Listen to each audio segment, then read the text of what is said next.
Hello, my name is Yunus Enver. Today I'm going to talking about Sir Thomas More's Utopia. Firstly, what's Utopia? Utopia for all nations in the world literature means an accessible model of society, a country with perfect policies. In other words, Utopia is a dream of society, an attainable but always desired dream. Throughout history, every state has had an utopia. However, the concept of utopia hasn't always been referred to by this name. Sir Thomas More is the person who found this name.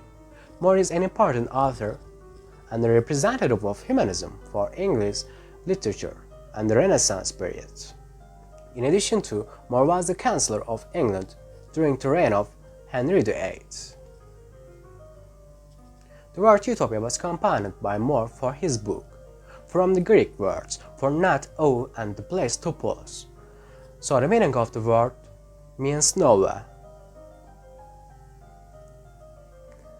The book Utopia was published in 1516, during the reign of Henry VIII. In other words, this age was a turbulent period that included some kind of reform and innovation movements. Additionally, since the book was published in the Renaissance period, it contains the effects of this period. The English Renaissance progressed later and slower than in Italy. Therefore, More's book is a criticism of Britain that followed the Renaissance late.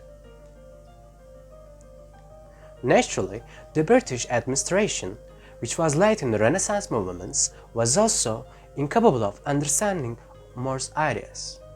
Thomas More was executed in 1535, 19 years after Utopia was published, for not accepting Henry VIII as a leader of the Church of England. Humanism ideas of the Renaissance are given strong detail related to ideal human life in the book.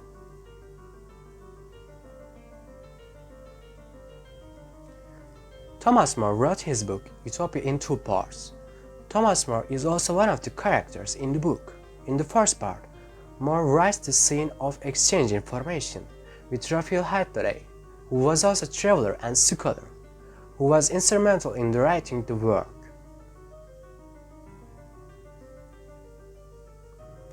In the book, Raphael Haydn is an imaginary character. His surname means expert on nonsense. He is a great traveler. He has a deep knowledge of ancient Greek.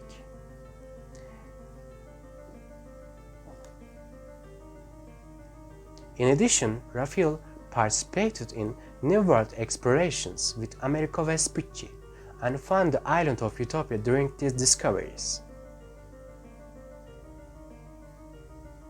Raphael has extensive knowledge of justice. For example, instead of inflicting these horrible punishments, it would be far more to point to provide everyone with some means of livelihood, so that nobody is under the frightful necessity of becoming first a thief and then a corpse. More admires Raphael's vast knowledge, so he asks Raphael about politics and society. Raphael is someone who has had the opportunity to study all societies in the world. As these conversations continue, Raphael gives some details by talking about the country of Utopia. Thomas More and his friends want him to talk more about the people of Utopia. Thus, the second part, which includes all details of Utopia, begins. King Utopia is the founder of Utopian state and the person who conquered the island of Utopia. Although Utopia is an island, geographically dangerous borders make it difficult for foreigners to enter. The circular shape of the country forms 54 states.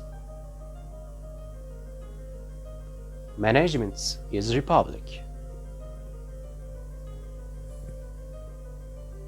Managers or government officials are chosen from among those who are gifted and honest.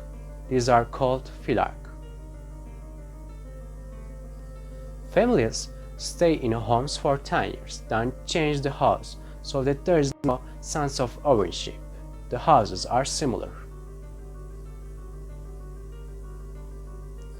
Though utopians, craftsmen who are rigorous and regular education, their preference to read in their spare time shows their intellectual level.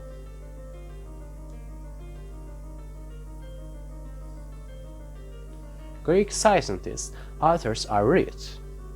The idea that dominates science is already the ideas from ancient Greece.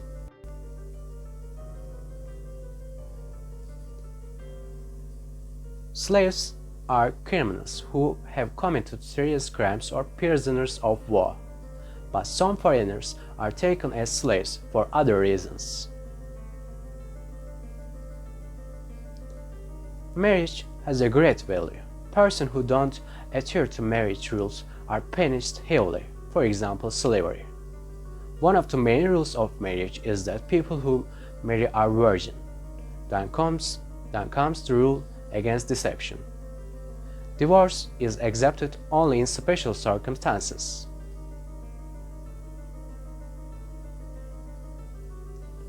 War is seen as inhuman and avoided if possible.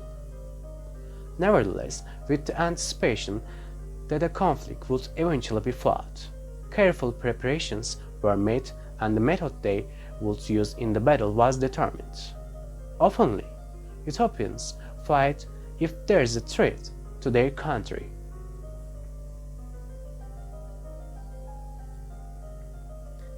Thomas More conveys the utopian concept of religion as theist or pagan, and this shows that utopians are society that believes in more than one religion.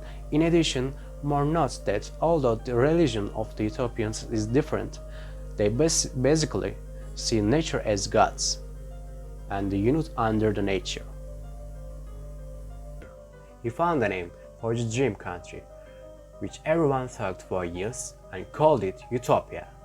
Thus, a new genre was added to literature. This is utopian romance. The humanism effect is very evident in Utopia. The importance given to people is at the forefront. There are laws in accordance with human nature.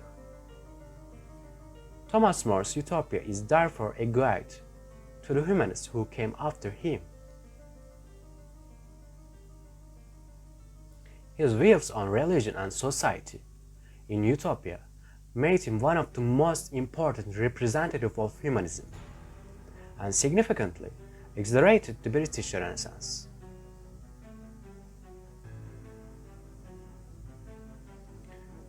He ends Utopia with the following sentence: "There are many things in the commonwealth of Utopia that I rather wish than hope to see followed in our government."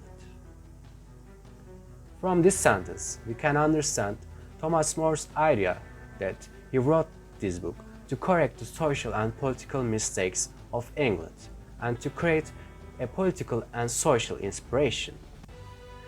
As a result, More's Utopia was a guide to 16th century England and Europe. Thomas More's Utopia, one of the best representatives of humanism, is a source of inspiration that is not only valid for the century he lived, but also for the modern world today. That's the end of my presentation. Thanks for watching and listening.